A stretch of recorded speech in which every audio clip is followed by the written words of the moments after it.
Radio Mexicana, Nuestras Noticias, presenta.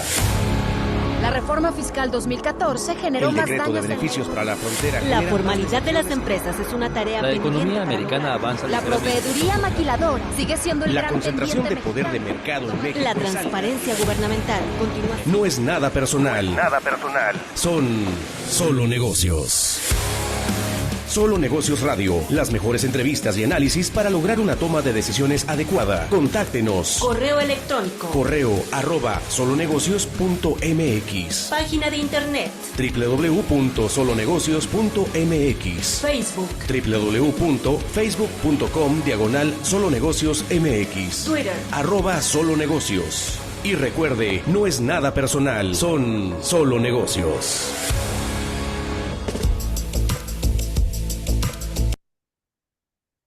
Hola, ¿cómo está? Mi nombre es Alejandro Sandoval. Esto es Solo Negocios Radio, transmitiendo a través del 1300 de amplitud modulada, al igual que por internet en Radio Mexicana, Nuestras Noticias 1300 AM, el fanpage de Facebook de nuestra estación de radio y, por supuesto, en el fanpage Solo Negocios MX. El día de hoy lo abocamos a Derecho de Empresa y analizar algunas tesis de la Corte. Estas publicadas hace 15 días estuvieron en periodo vacacional. Hoy publicaron otras, ya las desarrollaremos más adelante. Pero damos inicio con una relativa a materia fiscal. Registro Digital 2030-763. Es una jurisprudencia emitida por la segunda sala de la Corte. Solicitud de devolución de saldo a favor. Ya sabe, cuando hay saldo a favor de impuestos por empresas y que en su caso, bueno, pues se deduce lo siguiente. Dice, si la persona contribuyente no impugna la resolución que niega ese saldo a favor, por cuestiones formales no puede presentarla nuevamente. Los hechos. Órganos contendientes sustentan criterios contradictorios al analizar la posibilidad de que un contribuyente que no haya impugnado una resolución de la autoridad fiscal que negó devolución de saldo a favor por cuestiones formales pueda presentar una nueva solicitud subsanando los elementos omitidos y aportando nuevos. ¿De qué se trata? Un contribuyente tenía un saldo a favor de algún tipo de impuesto, hace la solicitud, la autoridad niega la solicitud por cuestiones formales. ¿Qué son cuestiones formales? Pues, por ejemplo, el integrar correctamente la solicitud en un formato conforme a derecho, que dispone, por ejemplo, la autoridad, el SAT, el haber acompañado los documentos que por estándar se requieren, como los FDIs, los comprobantes de flujo, que pudieran ser normalmente con base a estados de cuenta bancarios, los papeles de trabajo contables, entre otros documentos, y que si alguno de estos elementos faltó, pues la solicitud se niega en función de esa omisión. Hay un periodo a partir de esa negativa en la que se debe se podría impugnar, ¿no? Llevar a un recurso de revisión dentro del mismo esfera jurídica del SAT o acudir a un juicio ante el Tribunal Fiscal, al Tribunal Federal de Justicia Administrativa, o incluso un amparo dependiendo de las circunstancias y de la negativa y del texto correspondiente, ¿no? El contribuyente no hace esta apelación o este recurso de revisión, o sea, no impugna y acude con una nueva solicitud, como diciendo, bueno, como que no pasó la primera y vengo con una nueva solicitud. Algunos tribunales, porque aquí no estamos hablando de un caso específico, sino de varios casos, y algunos tribunales dijeron, no, sí puede presentar la solicitud de nuevo. Otros tribunales dijeron que no puede presentar la solicitud de nuevo, en función de no haber impugnado la negativa de la solicitud inicial. Entonces, este asunto llega a la Corte y la Corte resuelve. La segunda sala determina que no es viable presentar esa nueva solicitud de devolución de saldo a favor al tener una negativa total o parcial de la primera solicitud cuando es por asuntos formales. Y obviamente si esta solicitud no fue y esta negativa no fue impugnada. Y justifica con base a lo siguiente. El artículo 22 del Código Fiscal de la Federación dice que el procedimiento para la autoridad se pronuncie sobre las solicitudes de devolución de saldo a favor cuando fueron requeridas la información y los documentos necesarios, y señala que si la autoridad niega la solicitud por cuestiones formales, el contribuyente debe controvertir la decisión. De no hacerlo, no puede solicitar nuevamente la devolución subsanando las deficiencias en información y documentos o agregando nuevos. Si bien existe el deber de la autoridad de devolver las cantidades pagadas indebidamente, que a su vez conlleva el derecho a solicitar la devolución a través de un mecanismo correspondiente, Si no la autoriza al detectar vicios formales, el contribuyente debe agotar los recursos administrativos o bien acudir al juicio contencioso administrativo correspondiente, como le digo, ante el Tribunal Federal de Justicia Administrativa. No agotar esas instancias no implica una nueva oportunidad para solicitar la devolución, pues la autoridad ya emitió una determinación que solo puede variar a través de los procedimientos jurisdiccionales correspondientes, la resolución de revocación en su caso o la de índole administrativo. Más bien esa es la administrativa o la judicial ante el tribunal correspondiente. Estimar lo contrario atentaría contra el principio de seguridad jurídica, pues permitiría al contribuyente estar subsanando o incluso mejorando solicitudes iniciales sin agotar la totalidad del procedimiento para obtener la devolución de saldo a favor. De alguna manera, este tipo de asuntos, o sea, por un lado tiende a una cierta lógica de los procedimientos jurídicos que corresponden. Y me explico. El sistema legal, en la perspectiva adjetiva, en la perspectiva de los procedimientos jurídicos para, como ciudadano, requerir de la autoridad algo o alguna omisión, pues tienen sus reglas de cómo deben de actuarse, ¿sí? Y lo que señala la Corte es que el Código Fiscal lo expresa de esa forma, señalando que ante una negativa de devolución o de solicitud de devolución, entonces se tiene que acudir a ese recurso de revocación inicial o, en su caso, a un juicio ante el Tribunal Federal de Justicia Administrativa. No hacerlo y tener como, bueno, pues esa solicitud no me la autorizaron, presento una nueva, no es dable, porque ya hubo una sanción de la autoridad ante esa solicitud. Sin embargo, estriba, y esta es una crítica a la determinación de la Corte, una incoherencia respecto a otros asuntos relativamente similares. Por ejemplo, si una empresa solicita su registro al sistema del REPSE, de la subcontratación especializada, y la autoridad lo niega, puedes volverlo a solicitar. O si teniendo el registro y se acerca la fecha en que va a fenecer a los 3 años y te toca hacer la solicitud de nuevo y te la niegan, eso no te quita el derecho de volverla a solicitar. Y aquí, si aplicamos analogía a los criterios, dirías, bueno, si yo solicito la devolución y me la niegan y vuelvo a solicitar sin haber impugnado, porque, ojo, en materia jurídica laboral, en materia del REPSE, no tienes que impugnar nada, simplemente vuelves a solicitar. Y aquí en la materia fiscal ante el SAT, por ejemplo, si es el caso de la solicitud de devolución, te la niega la autoridad, entonces, y no impugnas, entonces no puedes volver a solicitar. Y entonces pudiera pensar el ciudadano, bueno, ¿por qué ante unas autoridades tengo que seguir un procedimiento y por qué ante otras autoridades no tengo que seguir ese procedimiento? Y allí estriba un análisis legislativo de cómo estamos requiriendo ante los ciudadanos determinados procedimientos para un tipo de asuntos, en este caso en materia fiscal de devoluciones, y ante otro tipo de asuntos, el tipo laboral, permisibilidad de subcontratar especializadamente, de ofrecer el servicio de subcontratación especializada, no recae ese tipo de criterios. Obviamente, aquí estamos leyendo la tesis, habrá que esperar a que salga el engrose. Esta se publicó el 11 de julio, entonces faltan meses para que saquen el engrose. Y verificar si la Corte realmente hizo un análisis de fondo del asunto, porque es una contradicción de tesis, además, no es el asunto de un contribuyente, sino de varios. Y donde algunos tribunales señalaron que sí y otros que no. Y entonces realmente sí da mérito para que el engrose traiga consigo un análisis profundo de los por qué hacer una determinación de este tipo, cuando por ley tú puedes, por ejemplo, en REPSE estar solicitando ese permiso. Se me ocurre otro caso, por ejemplo, ante licencia de uso de suelo, ¿no? Si yo voy al municipio y solicito un uso de suelo o una licencia de funcionamiento y me la niegan, pues puedo volverla a solicitar subsanando, sobre todo si son asuntos de forma, de que me faltó el plano catastral o identificar adecuadamente el inmueble o al solicitante de la licencia correspondiente. No tengo que recurrir a un procedimiento jurisdiccional para continuar intentando la solicitud, ¿no?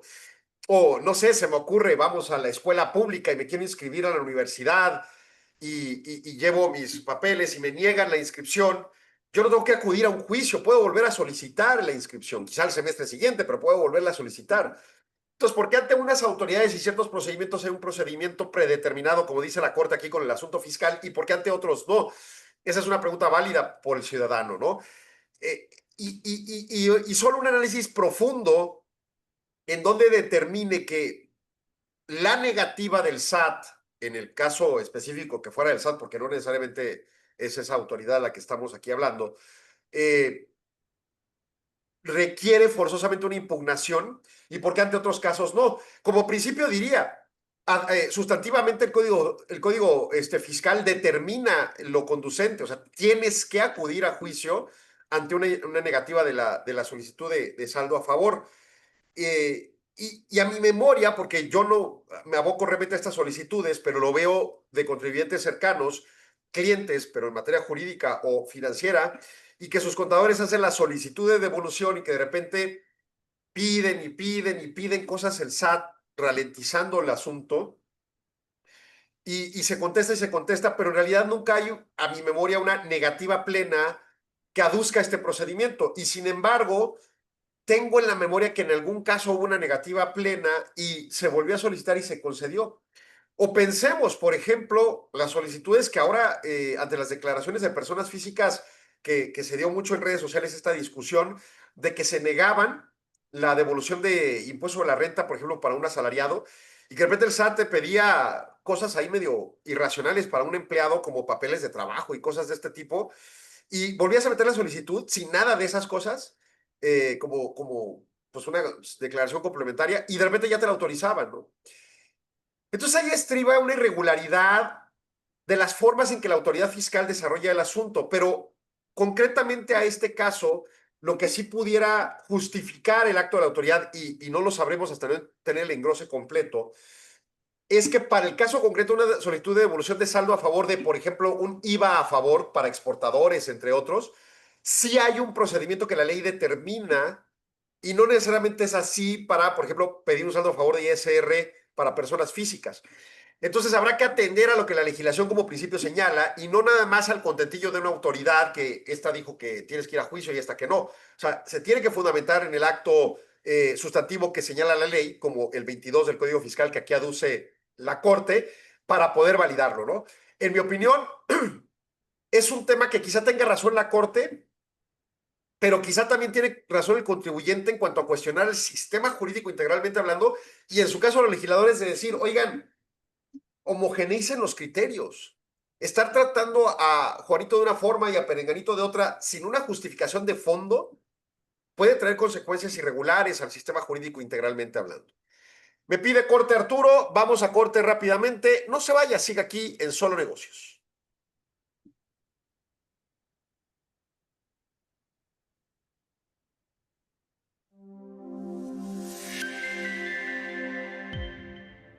En el tercer foro IMEF ESG, Transformando el futuro empresarial hacia la sostenibilidad. Líderes empresariales, expertos en sostenibilidad y representantes de sectores clave se reunirán para dialogar sobre cómo las empresas pueden integrar los principios ESG, ambientales, sociales y de gobernanza, en el corazón de sus estrategias. ¿Cómo puede la gobernanza corporativa fortalecer la sostenibilidad a largo plazo? ¿Qué papel juegan el talento humano y la tecnología en la transformación sostenible? ¿Estamos preparados para enfrentar los nuevos riesgos ESG en un entorno cambiante? A través de paneles especializados, se abordarán temas como la evolución de la gobernanza corporativa, la gestión de riesgos ESG, el papel del talento humano, las inversiones con impacto, la transición energética y la innovación tecnológica. El foro busca no solo compartir buenas prácticas, sino también inspirar acciones concretas que impulsen un modelo empresarial más ético, resiliente y comprometido con el desarrollo sostenible de México y del mundo. Te esperamos el 18 y 19 de agosto en el piso 15 de la Bolsa Mexicana de Valores. Inscríbete aquí, www.foroesg.imef.org.mx.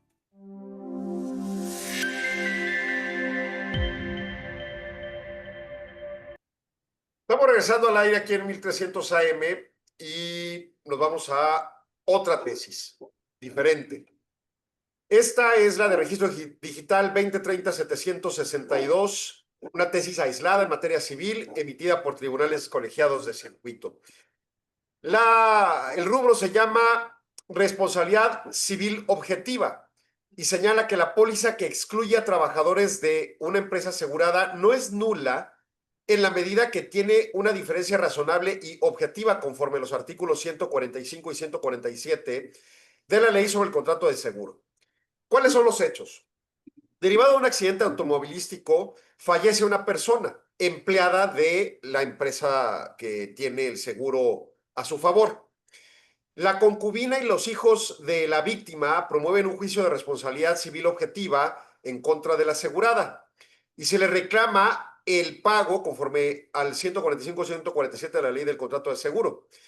El juicio en primera instancia declara infundada la acción reclamada, les dice, no te procede, porque considera que emana de una responsabilidad laboral y no una civil objetiva. Ante ello, la concubina y las hijas, la parte actora de la demanda, interpone un recurso de apelación.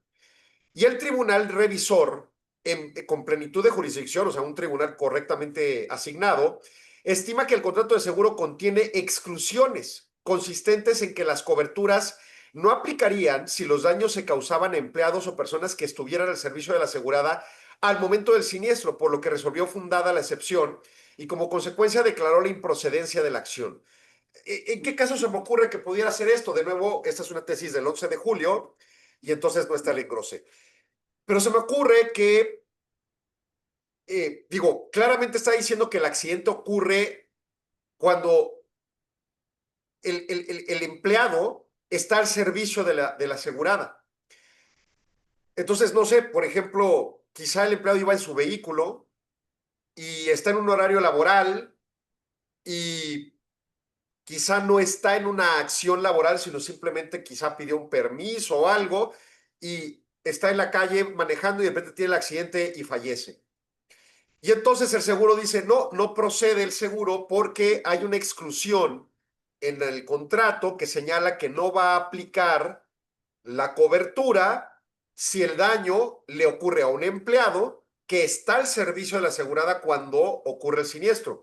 Esto sería un tanto cuanto ilógico en función de yo tener, por ejemplo, como empresario o como empresa, un seguro de mis flotillas, mando al chofer a entregar lo que corresponda en ese vehículo de la empresa, en horario laboral, obviamente, porque ese es su trabajo, y ahí ocurre el accidente. Ese no es el caso. Aquí la presunción que yo genero de lo que estoy leyendo en los hechos narrados en la tesis es que el accidente no ocurrió en un vehículo propiamente de la empresa y sí ocurrió en un horario laboral, por lo que debería presuntamente haber un escenario en el que el trabajador por alguna razón salió de su horario laboral, presumiblemente en su vehículo personal y no de la empresa, y tenía el seguro. No sé, hay empresas que dan este tipo de beneficios, pero había la exclusión en el contrato de que no podría haber cobertura si ocurre el accidente cuando es horario laboral pleno, ¿no? Y entonces el Tribunal de Apelación resuelve fundada la excepción y dice, declara improcedente la acción y dice, no procede. Bueno, se acude a un tribunal colegiado en materia de amparo y el tribunal colegiado determina que en el caso de responsabilidad civil objetiva, la póliza que excluye a trabajadores de la asegurada no es nula, en la medida que tenga una diferencia razonable y objetiva. O sea, esas exclusiones no hacen nula la póliza porque así se contrató intencionalmente. Y entonces aquí entra la responsabilidad del patrón de contratar este tipo de pólizas y tener un análisis concreto asesorado por ejemplo, un vendedor de seguros, de qué es lo que específicamente está contratando y cuándo vale la cobertura. La justificación que fija el tribunal de esta tesis aislada, esto puede revisarse, ¿no? El derecho sustantivo de responsabilidad civil objetiva nace de la existencia del seguro. El pago se circunscribe al monto pactado en la póliza y el daño debe encontrarse amparado por el seguro. La póliza es el referente de los derechos y obligaciones del contrato. Ahora bien, acorde con precedentes emitidos por la primera sala de la Corte y el caso Veras Roja contra Chile de la Corte Interamericana de Derechos Humanos, la inaplicación de cláusulas del contrato del seguro sucede cuando hay ciertos supuestos. Por ejemplo, uno, cuando se atentan los principios de igualdad y no discriminación. Y dos, cuando su exclusión resulta contraria al derecho subjetivo previsto en la Codificación Civil. ¿Qué quiere decir esto? O sea, la Suprema Corte, perdón, el Tribunal Colegiado que revisó el amparo determina, mira, todos estamos claros desde el juicio de primera instancia y el juicio de segunda instancia y además desde la primera negativa de la empresa de seguros de cubrir el valor correspondiente de la responsabilidad civil objetiva, de que el accidente ocurrió bajo una excepción que estaba expresamente señalada en la póliza. Y el tribunal dice, ciertamente hay un asunto en los precedentes judiciales de la primera sala que utiliza un asunto de la Corte Interamericana de Derechos Humanos que revisó cómo podemos sancionar ese contrato de seguro y esa póliza de seguro y provocar la nulidad de esas exclusiones para así validar en este caso concreto la cobertura. O sea, el tribunal dice, voy a hacer un esfuerzo de análisis jurídico que se ha extendido por medio de resoluciones de la Corte de México, utilizando precedentes de la Corte Interamericana de Derechos Humanos para ver si puedo anular estas exclusiones y validar que se pague la cobertura. Bueno, en el primer supuesto, cuando se atenta a principios de igualdad y no discriminación, la primera sala resuelve en un amparo, por ejemplo, el 5971 de 2018, que señala que la distinción constituye una diferencia razonable y objetiva, mientras que la discriminación es una diferencia arbitraria que redunda en detrimento de los derechos humanos.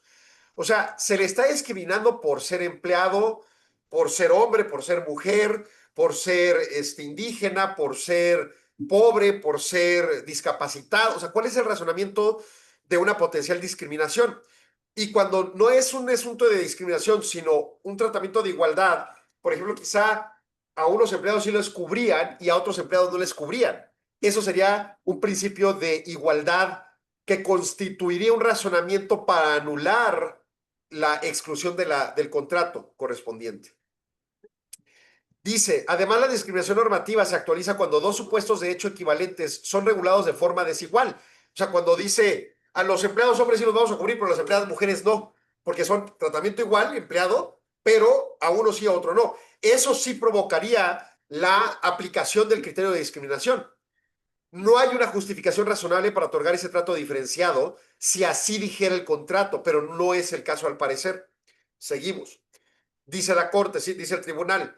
Así, el caso no se trata de dos supuestos de hecho equivalentes, pues a partir de la base de que el pago de daños es a favor de terceros, resulta evidente que el empleado, cónyuge y pariente quedan excluidos de la calidad.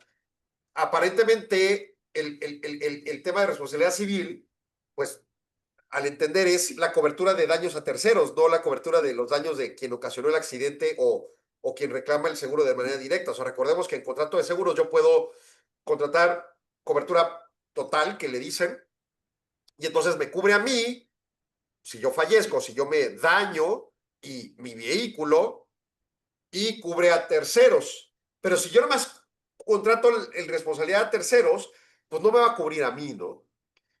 Entonces ahí no hay una discriminación, así está contratado intencionalmente el seguro. Incluso la prima pagada por la empresa está en un nivel que tiene esa cobertura y no la amplia, ¿no?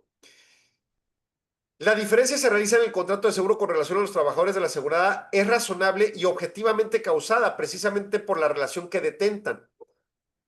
En cuanto al segundo supuesto, para considerar la inaplicabilidad, la de la Interamericana, dice, cuando su exclusión resulta contraria al derecho subjetivo previsto en la Codificación Civil. Dice, en cuanto al segundo supuesto, dice el tribunal, para considerar la inaplicabilidad de la cláusula de seguro en Codificación Civil, tampoco se encuentra regulado a favor del trabajador un derecho sustantivo que establezca responsabilidad a la asegurada, a la empresa asegurada. Vamos, lo que estoy entendiendo que lo que ocurrió es que sí mandamos al trabajador en el vehículo, pero ese vehículo no tiene una cobertura amplia, tiene una cobertura parcial, nada más de responsabilidad a terceros. Y la concubina del fallecido lo que aduce es, mi concubino era un tercero ante la empresa. y la empresa asegurada dice no, era alguien que debió haberse cubierto con un contrato de cobertura amplia y no quedaba cubierto con el contrato de responsabilidad a terceros, de la responsabilidad civil. Entonces, realmente lo que le resta a la concubina es acudir a demandar lo correspondiente en materia laboral, pero no en materia del seguro y en materia civil, porque el contrato claramente estaba circunscrito nada más a la cobertura a terceros y no propiamente al empleado de la empresa que iba conduciendo o iba de copiloto del vehículo siniestrado, aparentemente propiedad de la empresa asegurada. Entonces, aquí el error, en todo caso, de comprensión es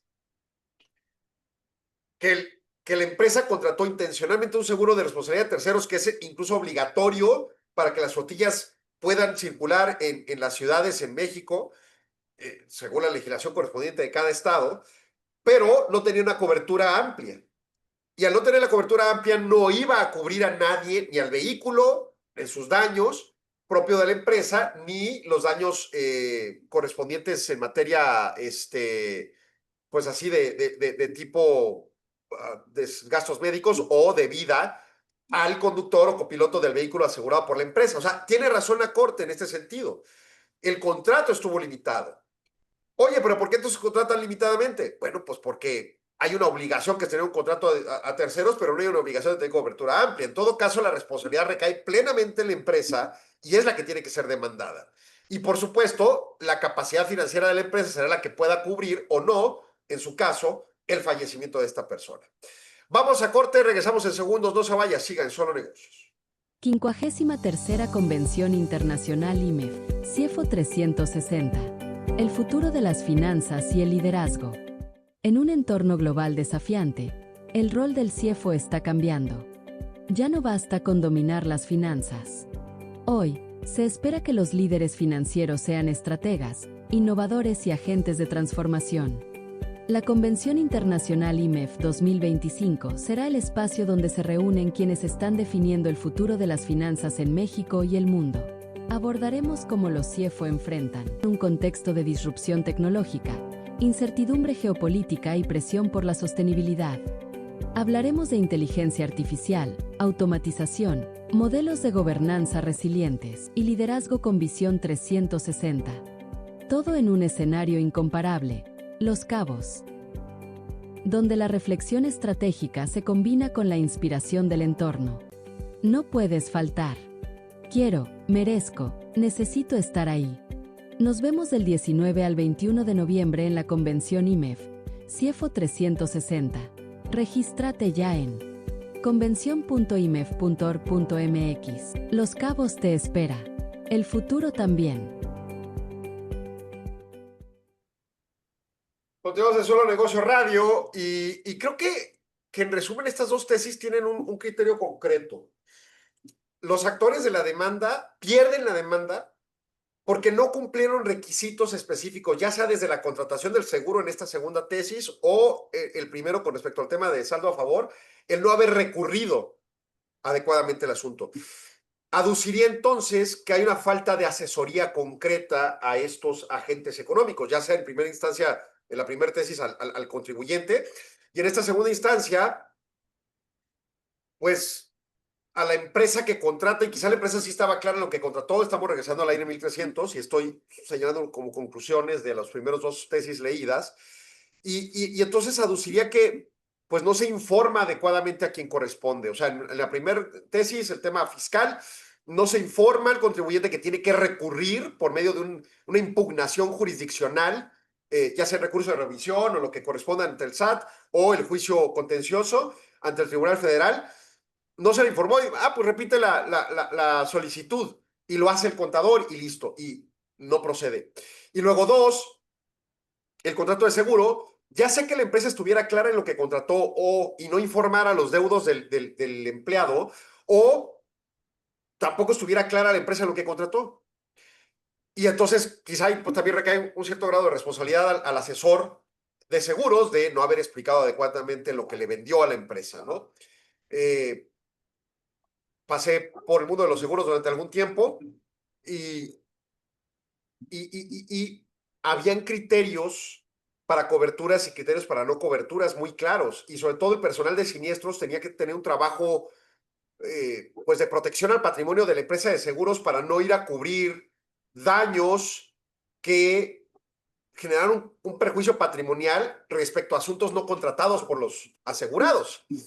Y a veces eran las empresas las que compraban los seguros, sobre todo a mí me tocó trabajar mucho con ese tipo de esquemas en donde como una especie de beneficio que en materia fiscal le llamaríamos de previsión social, en donde compras, ni siquiera compras, la empresa no es cierto, no era previsión social lo que yo manejaba, era como ventas masivas y entonces el promotor asegurador, yo trabajaba en la administración de la empresa de seguros, iba a la empresa que tenía muchos empleados y le decía, mira, ofréceles a tus empleados, les vendemos un seguro de coche a todos a un precio de descuento extraordinario y además contra retenciones de nómina para facilitar el pago, ¿no? Y entonces así cualquier empleado tenía acceso a ese seguro de vehículo. Y se los ofrecía los seguros de cobertura amplia y de cobertura parcial, como lo de responsabilidad civil.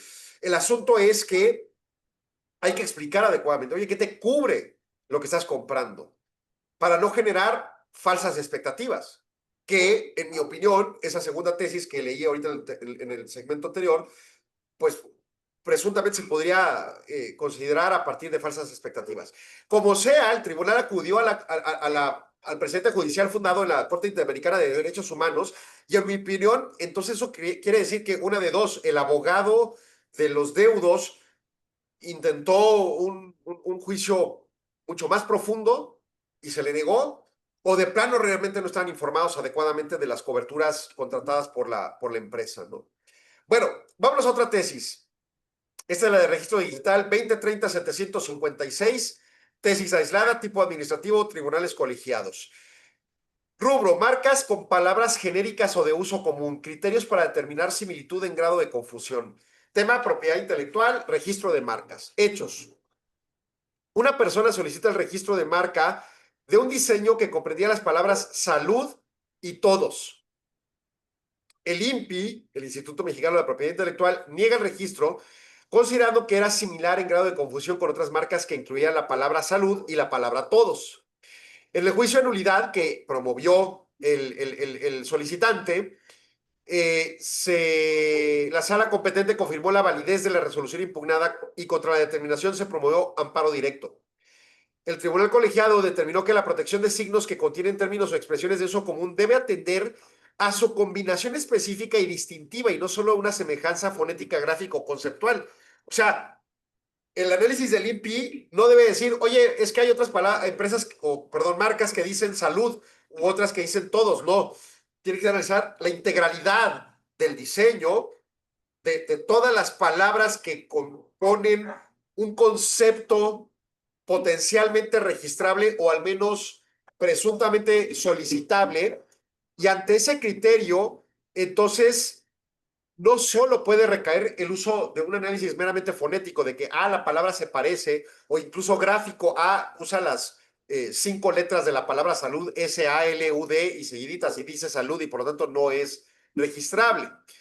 Y dice la justificación, el artículo 173, fracción 28 de la Ley Federal de Protección a la Propiedad Industrial establece que un signo no será registrable si es idéntico o semejante en grado de confusión a una marca en trámite o previamente registrada para productos o servicios similares. Recordemos que, como principio, las solicitudes de marca van con respecto a un sistema de clasificación, usualmente el sistema de NISA, que pues tiene como 45 clasificaciones a mi memoria, y luego subclasificaciones. Y entonces yo puedo registrar, por ejemplo, el restaurante Papitas Doradas SADCB en la clasificación de servicios restaurativos, que son el concepto que se aplica para restaurantes, para lugares para comer, pero también puedo registrar Papitas Doradas, pues no sé, en la clasificación de minería, de empresas de minería, y porque pues vas y sacas pepitas, pero les dices papitas doradas que son de oro, ¿no? Vamos a suponer una tontería así. Y a las dos les puede conceder, porque aunque se llamaran igual, una está clasificada en una actividad económica de la minería y otra de restaurantes. Entonces, por eso aquí señala claramente que el grado de confusión debe de ocurrir únicamente a un análisis que sujete a encontrar otra marca ya registrada previamente, pero de productos o servicios similares dentro de la clasificación correspondiente. Eso como principio. Ahora, también se entiende que, por ejemplo, pues no puedo registrar algo tan genérico como el restaurante, ¿no? O sea, la marca El Restaurante, pues no es registrable porque todos son restaurantes, los restaurantes, ¿no? Y entonces, en ese sentido, si nada más fuera el intento de registrar todo salud o toda salud, pues entonces, o todas las personas con salud, se me ocurre, entonces sí sería algo restringible para registrar. Sin embargo, dice la Corte, esta prohibición no se debe traducir en una concesión de monopolio sobre expresiones genéricas de uso común, sino, o sea, si varias empresas tienen varios nombres variables, pero que tienen el concepto salud y el concepto todas, pues no se puede conceder como un monopolio porque usaron esos genéricos y se les concedió previamente. O sea, se tiene que hacer un análisis integral que evalúe la coexistencia pacífica de marcas con elementos similares. Se me ocurre la palabra farmacias. Casi todas las farmacias registradas tienen el concepto farmacia. Si aplicáramos un criterio astringente de únicamente análisis fonético, gráfico, conceptual, solo la primera que se hubiera registrado como farmacia, farmacia del savings, farmacia de cierta ciudad o algo así, pues ya nadie sería registrable con el concepto farmacia. Sin embargo, sigue habiendo registros con el concepto farmacia porque todas tienen otra palabra y otro gráfico y otra conceptualización que les genera el diferenciador.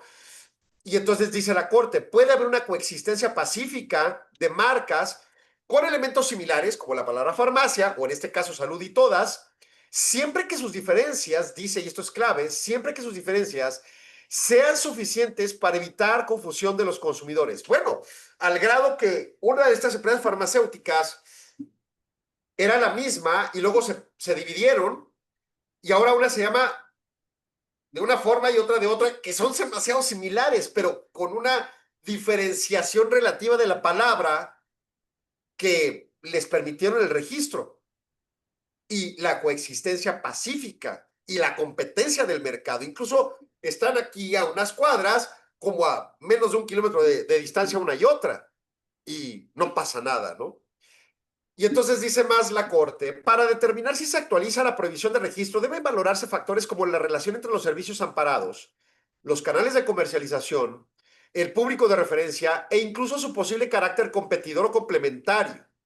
Asimismo, debe considerarse que la protección otorgada a una marca con términos genéricos o de uso común será directamente proporcional a la originalidad y distintividad de los componentes adicionales, evitando otorgar derechos exclusivos sobre palabras que carezcan de una identidad que diferencie el derecho. O sea, si una se llama salud, porque vamos a pensar que es un hospital o una clínica, un consultorio, y otra también se llama salud y es una farmacia, hasta son complementarias. ¿Cuál es el conflicto?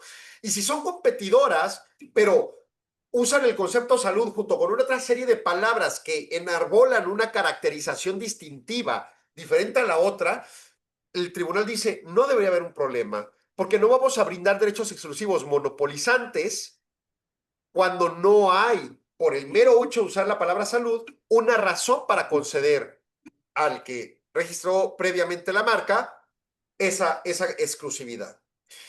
En ese sentido, el análisis de similitud en grado de confusión entre marcas registradas que incluye términos genéricos o de uso común debe realizarse bajo un criterio flexible y no estricto. Esto implica que no basta con evaluar la semejanza fonética o gráfica en los signos en disputa, sino se debe considerar combinación distintiva de los elementos adicionales. ¿Qué otras palabras? ¿Qué implicación armónica, incluso con el gráfico distintivo? O sea, si es una marca con su logotipo, se cuentan. 2, ¿cuál es la percepción del consumidor promedio respecto a entender que una es una empresa y otra es otra, y que ofrecen cosas diferentes, o incluso ofreciendo lo mismo, es determinable que puede ser diferenciador? Los refrescos, los que usan la palabra cola, hay al menos 2 marcas globales bien reconocidas, pero hay otra serie de marcas extras que el concepto cola es un concepto de un tipo de bebida oscura, derivado del azúcar y de todas las combinaciones correspondientes químicas que se requieren para su constitución, pero la palabra previa, el gráfico e incluso el sabor son diferentes, ¿no? Y los consumidores no los confundimos con una u otra. C, la especialización de los servicios amparados. ¿Qué tan especializados están esos servicios, no? Si en este caso es servicios, porque estamos hablando de salud, seguramente la presunción, de nuevo, sin engrose la mano, es de una empresa que pues, ha de ofrecer servicios de salud, ¿no? Bajo este enfoque, el titular de la marca que incorpora términos genéricos de uso común asume, en principio, que su protección es más limitada. O sea, si yo uso la palabra salud, pues y soy un consultorio, muy probablemente varios consultorios usen la palabra salud. Y entonces tengo que aceptar la coexistencia de signos similares siempre que la combinación distintiva de los elementos y los productos o servicios que pretende proteger permitan mínimamente una diferenciación. El consultorio de la salud blanco, el consultorio de salud benigna, el consultorio de la salud contra el cáncer, son diferentes. Ese es el punto de la diferenciación al que aduce la Corte. Y de nuevo, es tesis aislada, sujeta a revisión. Me parece interesante que esto escalara una revisión, ¿no? Porque se podría constituir mejores criterios para que el INPI haga su función. Y entonces termina y concluye el tribunal colegiado. Esto garantiza un equilibrio ante la protección marcaria y la libre competencia. O sea, se trata de sí proteger una imagen, una coherencia, un esfuerzo empresarial de innovación ofertando determinados productos o servicios al mercado en un ánimo de competencia sin que ello aduzca a que, por ejemplo, le ponga restaurante papitas o restaurante carnitas o restaurante como quieran llamarle. Si fuéramos de nuevo a lo fonético y demás, pues nomás el primero se podría llamar restaurante y los demás no, y sería ridículo, ¿no? Creo que tiene razón. Creo que tiene razón la Corte. Voy a corte, regresamos en segundos, no se vaya, sigan Solo Negocios. En el tercer foro IMEF ESG, transformando el futuro empresarial hacia la sostenibilidad. Líderes empresariales, expertos en sostenibilidad y representantes de sectores clave se reunirán para dialogar sobre cómo las empresas pueden integrar los principios ESG, ambientales, sociales y de gobernanza, en el corazón de sus estrategias. ¿Cómo puede la gobernanza corporativa fortalecer la sostenibilidad a largo plazo? ¿Qué papel juegan el talento humano y la tecnología en la transformación sostenible? ¿Estamos preparados para enfrentar los nuevos riesgos ESG en un entorno cambiante? A través de paneles especializados, se abordarán temas como la evolución de la gobernanza corporativa, la gestión de riesgos ESG, el papel del talento humano, las inversiones con impacto, la transición energética y la innovación tecnológica. El foro busca no solo compartir buenas prácticas, sino también inspirar acciones concretas que impulsen un modelo empresarial más ético, resiliente y comprometido con el desarrollo sostenible de México y del mundo. Te esperamos el 18 y 19 de agosto en el piso 15 de la Bolsa Mexicana de Valores. Inscríbete aquí, www.foroesg.imef.org.mx. Continuamos en Solo Negocios Radio, último segmento, y nos vamos a otra tesis más. Bueno, esta es la 2030-759 en su registro digital y es de materia penal, tema que casi nunca tocamos, pero correlativo a una empresa. Es una jurisprudencia, esto es un tema importante, se deriva de una contradicción de criterios de tribunales colegiados y resuelve el Pleno Regional, en materia penal y del trabajo en la región centro-norte con residencia en la Ciudad de México. Bueno, ¿qué ocurre? El rubro dice robo.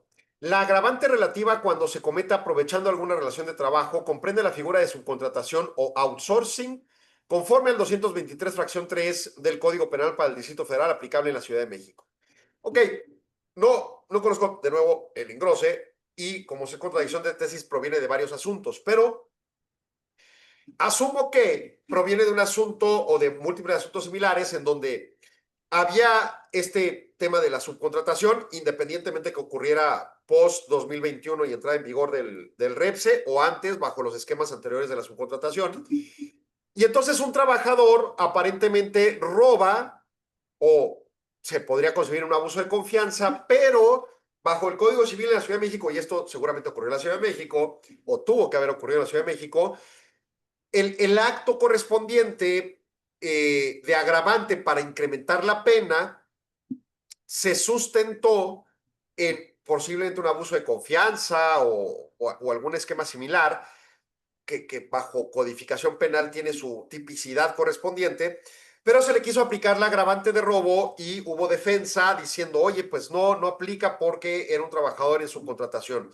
Y entonces la presunción que me deriva de la lectura de la tesis es que el trabajador, si hubiera sido empleado directo de la empresa, sí procedería el robo como agravante, pero al ser subcontratación se cuestionó si era válido aplicarlo o no. Y es que, por ejemplo, si una persona, y no, sin saber prácticamente nada de derecho penal, una persona ajena al negocio va y roba, va y asalta y roba, pues el delito a perseguir es robo. Pero si es interno de la empresa, normalmente los delitos a perseguir no aplican el robo porque el robo tiene sus características tipificadas y el abuso de confianza sobre una persona que está dentro de la empresa es el más aplicable, en mi opinión, de nuevo, sin entrar en detalles de saber cosas de derecho penal. El punto es que aparentemente el Código Penal, o más bien lo que dice aquí la tesis, es que el Código Penal permite, además de la presunción inicial de abuso de confianza, que pudo haberse aplicado, se ponga la agravante para incrementar la pena de robo y solo procedía a la lectura del artículo 223, fracción 3 del Código Penal de la Ciudad de México sobre un trabajador directo, no en subcontratación, y aparentemente la persona acusada estaría subcontratada. Bueno, algunos tribunales colegiados resolvieron que sí procedía el agravante y otros que no. Y ante ello, pues llegó a plenos regionales y resuelve lo siguiente. La agravante del delito de robo prevista en el Código Penal de la Ciudad de México, artículo 223, fracción 3, relativa a cuando se cometa aprovechando alguna relación de trabajo, queda comprendida la figura de subcontratación. O sea, sí, dice el Pleno, sí incluye la conceptualización para fijar la agravante, ¿no? Y es que dice lo siguiente, el código, la justificación del Pleno. El Código Penal para la Ciudad de México regula el delito de robo en los artículos 220 a 226 y en el 223 establece hipótesis de robo calificado. A diferencia del Código Penal Federal, en el local se dispuso una hipótesis genérica. En la fracción 3, la pena se aumenta si el robo se comete aprovechando una relación de trabajo, de servicio o de hospitalidad. Esto es, el Código Federal dice que no, el Código de la Ciudad de México dice que sí.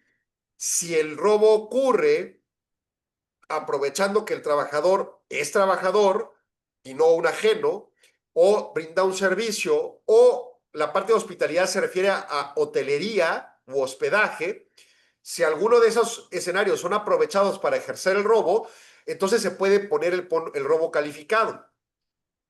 Las normas de derecho del trabajo regulan distintas clases de relaciones que por su pertenencia material y formal a las leyes laborales o de seguridad social no pueden reputarse sino relaciones de trabajo en sentido no circunscrito a una definición estricta del artículo 20 de la Ley Federal del Trabajo. Desde su promulgación en el 1 de abril de 1970, el artículo 20 ofrece una definición de relación de trabajo como la prestación de un trabajo personal subordinado a una persona mediante el pago de un salario. O sea, independientemente si es una contratación, si hay contrato escrito, si te di de alta el Seguro Social o lo que sea, si hay una subordinación, una suprasubordinación, órdenes de un superior a un inferior en la estructura jerárquica de la empresa y hay un salario, hay trabajo. Cualquiera que fuera el acto que le dé origen, de nuevo, incluso subcontratación o lo que sea, se contempla como un trabajo. En su segundo párrafo, define el contrato individual de trabajo como aquel por virtud de la cual la persona se obliga a prestar a otra un trabajo personal subordinado mediante el pago de un salario, ¿no? En esa definición, relación de trabajo se debe contemplar con lo que disponen otros preceptos de la ley, como los introducidos mediante la reforma del 23 de abril de 2021 de la subcontratación. En ese caso, a partir del apartado A del 123 constitucional, se admite la figura adicional a la que deriva un contrato liso y llano de trabajo, y por virtud de ello, los artículos 13, 14 y 15 de la ley laboral, existe una relación laboral modalizada con respecto a lo que en 1970 se generó a partir del artículo 20 de la Ley Federal del Trabajo. Y esto es un tema, pero crucial en materia laboral. Ojo, ¿eh? En esos dispositivos se establece que una persona física o moral puede proporcionar o poner a disposición de otra física o moral, o sea, un proveedor y un cliente, a uno o varios trabajadores propios del inicial en beneficio del otro. O sea, yo te pongo a disposición de mis trabajadores en tus instalaciones para prestar servicios especializados o ejecución de obras especializadas bajo la dirección de la beneficiaria, siempre que no formen parte del objeto social ni la actividad económica preponderante de quien lo recibe. Y entonces el beneficiario, el cliente, al tener a los trabajadores consigo, se hace responsable solidario de las responsabilidades y obligaciones laborales de la contratista, sobre todo si la contratista no satisface las exigencias legales como pagar el seguro social, retener la nómina, pagar el impuesto sobre la renta, perdón, pagar la nómina, pagar reportar lo correspondiente al REPS, etcétera, etcétera.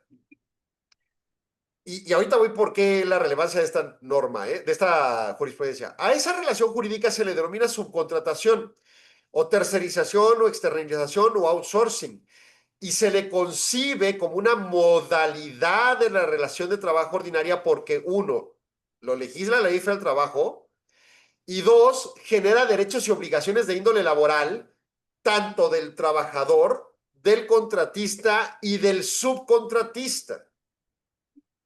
Cuando el referido 223, fracción 13, dispone como agravante que el autor de robo se apodere de cosa ajena, mueble, una cosa, un bien del cliente, aprovechándose de la relación de trabajo o servicio u hospitalidad, el primer supuesto cabe tanto la relación laboral ordinaria o tradicional, el contrato directo, como la modalidad de subcontratación y cualquier otra que suponga depositar confianza en el sujeto activo, el potencial delincuente, como permitirle entrar a un espacio reservado en la instalación de trabajo para ejecutar alguna labor. Se me ocurre que esto se extiende, por ejemplo, a un practicante, ¿no?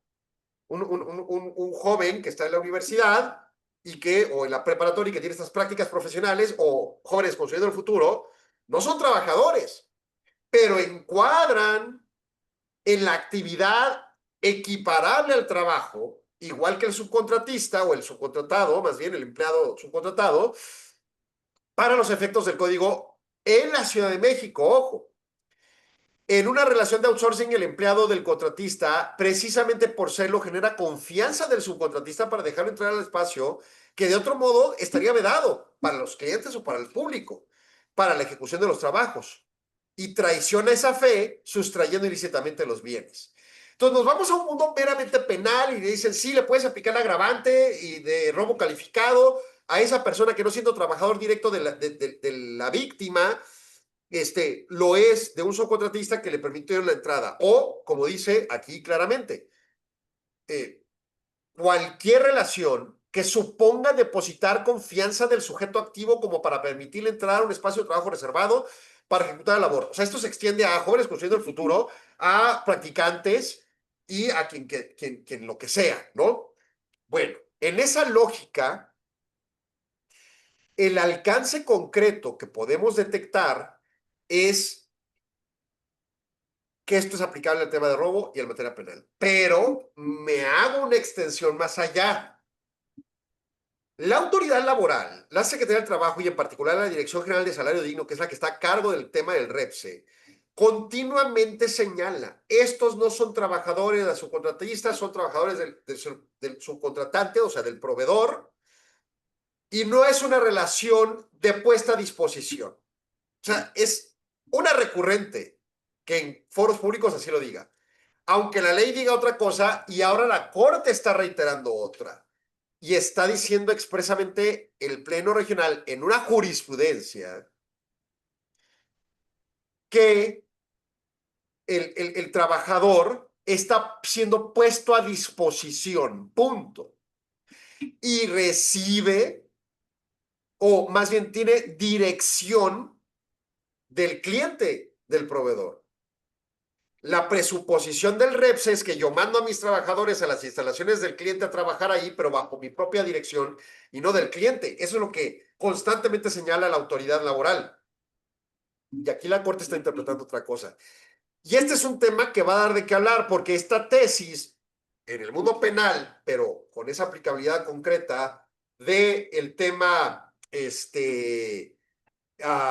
laboral, se lo puede extraer para la implementación de interpretaciones que eventualmente puedan recaer tanto para materia fiscal, seguridad social o incluso estrictamente laboral, con respecto a la interpretación de que si los trabajadores están siendo puestos a disposición o no, y de que si los trabajadores tienen una directriz o no del cliente. A mi parecer, esto puede dar de qué hablar hacia adelante, porque el desastre normativo que construyeron con el REPSE, pues sigue dando de qué hablar, y todas las autoridades fiscales no le entran a la fiscalización plena, pero pues ya estamos a poco tiempo, sobre todo conforme se queden sin posibilidades de seguir extrayendo recursos de los impuestos de grandes contribuyentes diferidos, pues van a tener que recurrir a algo para recaudar, porque sin aumentar impuestos y con un crecimiento nulo económico como el que estamos viviendo, pues es de calle. Ya no tuve tiempo de meterme a los temas de economía, que sí tratamos algunos el miércoles, pero pues hoy, 1 de agosto, pues estallaron una cantidad de indicadores gigantesco, indicador IMEF, ISM manufacturero, los EMOE de INEGI, Universidad de Michigan con Estados Unidos y su confianza al consumidor, en fin, una serie de criterios que traen a la mesa una serie de cosas. Además, en la Fed pasaron acontecimientos. Uno, se publicaron razonamientos de votos disidentes de por qué 2 de los 12 miembros del Comité de Mercado Abierto votaron en contra o sea, votaron a favor de más bien de bajar la tasa y en contra de la posición mayoritaria, y la renuncia de Adriana Kugler de la Reserva Federal, dejando un eslabón vacío y que el presidente Trump podrá llenar, y entonces podría empezar a haber más presión con respecto al tema de tasas de interés en Estados Unidos y por ende del futuro económico de Estados Unidos, que nos confiere muchísimo interés a México. Así que desarrollaremos eso pues ya la próxima semana. Nos vamos, pase un excelente viernes. Arturo, muchas gracias por tu apoyo. Gracias a ustedes por su preferencia. Gracias. Hasta pronto. Agradecemos su atención. Nos escuchamos de lunes a viernes de 4 a 5 p.m. a través de Radio Mexicana 1300 AM. Contáctenos. Correo electrónico. correo@solonegocios.mx. Página de internet. www.solonegocios.mx. Facebook. www.facebook.com/solonegociosmx. Twitter. @solonegocios. Y recuerde, no es nada personal, son solo negocios. Radio Mexicana, nuestras noticias, presentó.